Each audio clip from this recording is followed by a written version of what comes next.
ட்ரம்பின் Saudi Arabia வருகையின் சாத்தியமான விளைவுகள் குறித்து வளைகுடா சர்வதேச மன்றத்தின் மூத்த உறுப்பினர் கருத்து. அமெரிக்கா இஸ்ரேலை ஓரங்கட்டுவது குறித்து விளக்கம். நெதன்யாகுவை விடு பாலஸ்தீன் அரசை அங்கீகரிக்க தயாராக இருக்கும் ஐரோப்பிய தரப்பு. லத்தீன் அமெரிக்கா மற்றும் கரீபியனில் உள்ள 5 நாடுகளுக்கு விசா இல்லாத கொள்கையை வழங்க சீனா முடிவு. வங்கதேசத்தில் வீசும் வெப்ப அலை தெற்காசிய நாட்டு மக்களுக்கு எச்சரிக்கை.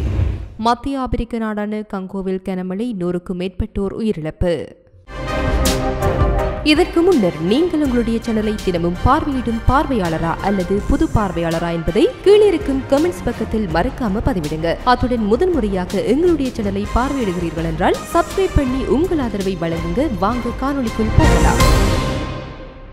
ட்ரம்பின் சவுதி அரேபிய வருகையின் சாத்தியமான விளைவுகள் குறித்து வளைகுடா சர்வதேச மன்றத்தின் மூத்த உறுப்பினரான அப்துல் அஜீஸ் அல் காஷியனிடம் கலந்துரையாடல் இடம்பெற்றது. அமெரிக்க செனட்டின் பரந்த ஒப்புதல் தேவைப்படும் ஒரு முழுமையான பாதுகாப்பு ஒப்பந்தத்தை அவர் எதிர்பார்க்கவில்லை என்றாலும் பைடன் நிர்வாகத்தின் கீழ் ஏற்பட்டு பேச்சுவார்த்தை முன்னேற்றத்தை பாதுகாப்பதை நோக்கமாக கொண்டு ஒரு பாதுகாப்பு ஒப்பந்தத்தை அவர் எதிர்பார்க்கின்றார். இது எதிர்கால முறையான ஒப்பந்தத்திற்கான அடித்தளத்தை அமைக்கும். ட்ரியாத் சிவிலியன் அணுசக்தி திட்டத்தை நாடுவதால் அணுசக்தி பிரச்சினையில் ஒரு ஒப்பந்தத்தை எதிர்பார்ப்பதாகவும் அல் காஷியன் கூறினார். ட்ரம்ப் தலைமையிலான நிர்வாகம் இஸ்ரேலுடனான சவுதி அரேபியாவின் இயல்பு நிலையை மேம்படுத்துவதில் முன்னேற்றத்தை ஏற்படுத்தாது என்பதால் அது அமெரிக்க சவுதி ஒத்துழைப்புக்கான வாய்ப்பை அதிகரிக்கிறது என்று அவர் மேலும் கூறினார். சவுதிகள் இஸ்ரேலை அங்கீகரிக்கவோ அல்லது விவாதங்களில் ஈடுபடவோ தேவையில்லாமல் அமெரிக்காவிடமிருந்து அவர்கள் விரும்புவதை பெறுகின்றார்கள். அதற்கான நிலைமைகள் இன்னும் கனிந்திருக்கவில்லை என்று அல் காஷியன் குறிப்பிட்டுள்ளார்.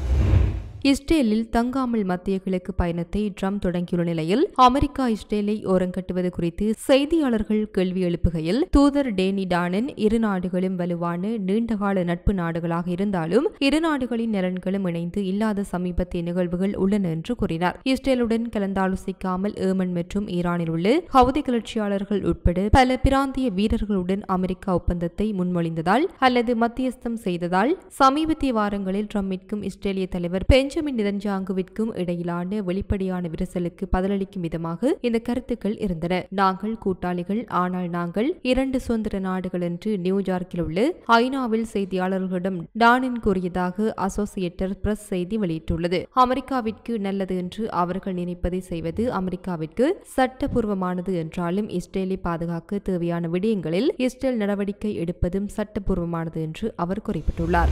கத்தாரின் தோகோவில் உள்ள ஹமாத் பின் ஹலீபா பல்கலைக்கழகத்தில் பொதுக்கொள்கை பேராசிரியரான சுல்தான் பெரகாத்திடம் ட்ரம்பின் இந்த பிராந்திய வருகை குறித்து தெரிவித்துள்ளார். அவர் மேலும் கருத்து தெரிவிக்கையில் உண்மையான வெற்றி ஈரானை ஒரு பாதையில் கொண்டு வந்து சிரியாவின் இறையாண்மையை முக்கியமானது என்பதை துருக்கி அங்கீகரிக்க வைப்பது, பிராந்தியத்தில் துருக்கியின் லட்சியத்திற்கு ஒரு வரம்பு இருக்க வேண்டும் என்பதும் நிச்சயமாக இறுதியில் இஸ்ரேலியர்களையும் அரேபியர்களையும் ஒரு ஒப்பந்தத்தை எட்ட வைப்பதும் ஆகும் என்று நான் நினைக்கின்றேன். மேலும் அந்த விடயத்தில் அவர் நெதன்யாகுவை விடு பாலஸ்தீன் அரசை அங்கீகரிக்க தயாராக இருக்கும் ஐரோப்பிய தரப்புக்கு நெருக்கமாக இருக்கலாம். கடந்த சில வாரங்களாக அவருக்கும் நெதன்யாகுவுக்கும் இடையே நிறைய பதற்றம் வளர்ந்து வருவதை நாங்கள் கண்டிக்கின்றோம். இந்த வருகையின் போது ட்ரம்ப் மீது கருமகங்கள் தொடங்கிவிட்டதை தவிர்க்க அமெரிக்கர்கள் வருகைக்கு தயாராக மிகவும் ஆர்வமாக இருப்பது இதற்கு காரணம் என்று நான் நினைக்கின்றேன் என தெரிவித்துள்ளார். லத்தீன் அமெரிக்கா மற்றும் கரீபியனில் உள்ள 5 நாடுகளுக்கு விசா இல்லாத கொள்கையை வழங்க சீனா முடிவு செய்துள்ளது. மேலும் காலப்போக்கில் மேலும் பிராந்திய நாடுகளை உள்ளடக்கும் வகையில் கொள்கையை விரிவுபடுத்தும் என்று சீன அதிபர் ஜி ஜின்பிங் குறிப்பிட்டுள்ளார். பெய்ஜிங்கில் நடைபெற்ற சீன சிலாக் மன்றத்தின் 4வது அமைச்சர்கள் கூட்டத்தின் தொடக்க விழாவில் ஜின்பிங் உரையாற்றியமையும் குறிப்பிடத்தக்கது.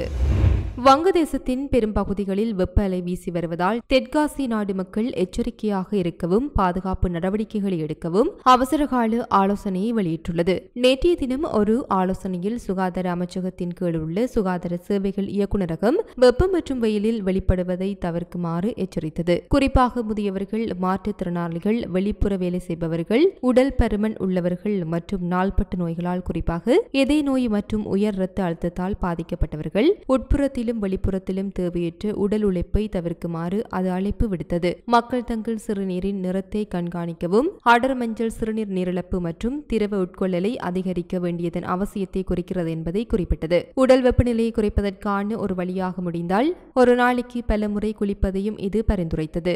சமீபத்திய ஆண்டுகளில் மிக கடுமையான வெப்ப அலைகளில் ஒன்றை வங்கதேசம் தற்போது எதிர்கொள்கின்றது. டாக்காவிலிருந்து மேற்கே சுமார் 215 கிலோமீட்டர் தொலைவில் உள்ள நாட்டின் சுவாடங்கா மாவட்டத்தில் ஞாயிற்றுக்கிழமை மற்றும் புதன்கிழமை 42 டிகிரி செல்சியஸாக உயர்ந்தது. இது இந்த ஆண்டின் மிக உயர்ந்த வெப்பநிலை என்று வங்கதேச வானிலை ஆய்வு மையம் தெரிவித்துள்ளது. வங்கதேச தலைநகர் டாக்காவில் கடந்த சனிக்கிழமை இந்த பருவத்தின் வெப்பமான நாள் 40.1 டிகிரி செல்சியஸாக உயர்ந்தமையும் குறிப்பிடத்தக்கது. வடக்கு லண்டனில் உள்ள பிரிட்டிஷ் பிரதமர் சர் கீர் ஸ்டாமரின் வீட்டில் நேற்று தீ விபத்து ஏற்பட்டுள்ளது. சம்பவம் குறித்து தகவல் அறிந்ததும் சம்பவ இடத்திற்கு விரைந்த தீயணைப்பு படையினரும் காவல்துறையினரும் தீயை கட்டுக்குள் கொண்டு வந்தனர். தீ விபத்துக்கான காரணம் குறித்து இதுவரை அதிகாரப்பூர்வ தகவல்கள் எதுவும் வெளியிடப்படவில்லை. இந்த சம்பவத்தில் உயிர் சேதமும் எதுவும் ஏற்படவில்லை. ஆனால் தீ விபத்தில் வீட்டின் ஒரு கதவு சேதமடைந்தது. ஜூலை மாதம் பதவியேற்றதிலிருந்து ஸ்டாமர் பிரதமரின் அதிகாரப்பூர்வ டவுனிங் தெரு இல்லத்தில் வசித்து வருகின்றார். விபத்து குறித்து பயங்கரவாத தடுப்பு பிரிவு போலீசார் விசாரணை நடத்தி வருகின்றனர். மத்திய ஆப்பிரிக்க நாடான ஹங்கோவில் தெற்கு கிவு மாகாணத்தில் உள்ள கசாபா கிராமத்தில் கடந்த வெள்ளிக்கிழமை இரவு முதல் சனிக்கிழமை காலை வரை பெய்த மழையால் ஏற்பட்ட வெள்ளத்தில் 100க்கும் மேற்பட்டோர் உயிரிழந்துள்ளனர் என்று அரசு தெரிவித்துள்ளது. உள்ளூர் நிர்வாகத்தின் கூற்றுப்படி இறந்தவர்களில் பெரும்பாலானோர் குழந்தைகள் மற்றும் முதியவர்கள் ஆவார். வெள்ளத்தில் 28 பேர் காயமடைந்துள்ளனர். சுமார் 150 வீடுகள் முற்றிலுமாக சேதமடைந்துள்ளன. இந்த வெள்ளப்பெருக்கினால் கசாபா நதியின் நீர்மட்டம் உயர்ந்து பெரிய பாறைகள், மரங்கள் மற்றும் சிறு கிராமத்திற்குள் பாய்ந்து வீடுகளை அளித்தது. வெள்ளம் நீரினால் பரவும் நோய்கள், சுவாச நோய் தொற்றுகள் மற்றும் ஊட்டச்சத்து குறைபாடு அதிகரிக்க வழிவகுக்கும் என்று உள்ளூர் அதிகாரிகள் அஞ்சுகின்றனர். கனமழை காரணமாக நிவாரணப் பணிகளும் சிரமங்களை எதிர்கொள்கின்றன. கசாபா கிராமம் டாங்கன் ஜிகா ஏரியின் கரையில் அமைந்துள்ளது மற்றும் மொபைல் நெட்வொர்க்குகள் இல்லாததால் நிவாரண நடவடிக்கைகள் தாமதமாகி வருகின்றன. பேரழிவை தொடர்ந்து ஹாங்கோ அரசாங்கம் பாதிக்கப்பட்ட மக்களுக்கு சர்வதேச உதவியை கோரியுள்ளது.